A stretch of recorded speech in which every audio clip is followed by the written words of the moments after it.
அனைவருக்கும் வணக்கம். இன்றைய தலைப்பு நாம் நாமாக இருந்தால். இது ஒரு சிறு கதை. எலி ஒன்று தன் வலையில் வாழ்ந்தாலும் வெளியே இருக்கும் பூனைக்கு பயந்து வாழ்கிறோமோ என்று என்ன செய்வது என்று பக்கத்து காட்டில் தவம் செய்யும் முனிவரிடம் சென்று நான் பூனையாக மாற வேண்டும் என்று கேட்க அவரும் அப்படியே என்றார். பூனையாக வந்து அனைவர் வீட்டுக்கும் சென்று பாலை குடித்து நன்றாக புசு புசு என வளர்ந்து விளையாடுவதை ஒரு நாய் பார்த்தது. அந்த நாய் பார்ப்பதை கவனித்து கண்ட பூனை காட்டிற்கு சென்று முனிவரை பார்த்து நான் ஒரு நாயாக மாற வேண்டும் என்று கேட்க அவரும் அப்படியே என்றார். நாயாக மாறிவுடன் தெருவில் வலம் வந்து யார் என்ன போட்டாலும் சாப்பிட்டு கொண்டு கொழு கொழு என்று வலம் வருவதை ஒரு நரி பார்த்தது. இதை பிடித்து சாப்பிட வேண்டும் நினைத்தது. நாய் இருக்கும் இடமெல்லாம் சென்றது. இதை கவனித்த நாய் நரி நம்மை கடித்து கொதறிவிடும் என்று நினைத்து காட்டிற்கு சென்று முனிவரிடம் நான் நரியாக மாற வேண்டும் என்றது. அவரும் அப்படியே என்றார்.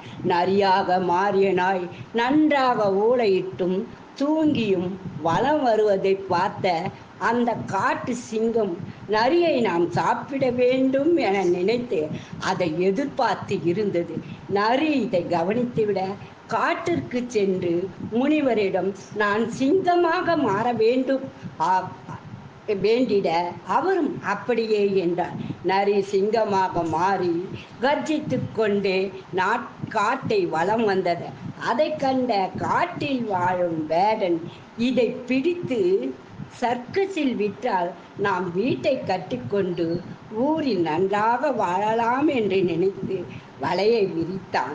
இதை கவனித்த சிங்கம் காட்டில் இருக்கும் முனிவரிடம் சென்று நான் மனிதனாக வேண்டும் என்று கேட்க அவரும் அப்படியே என்றார்.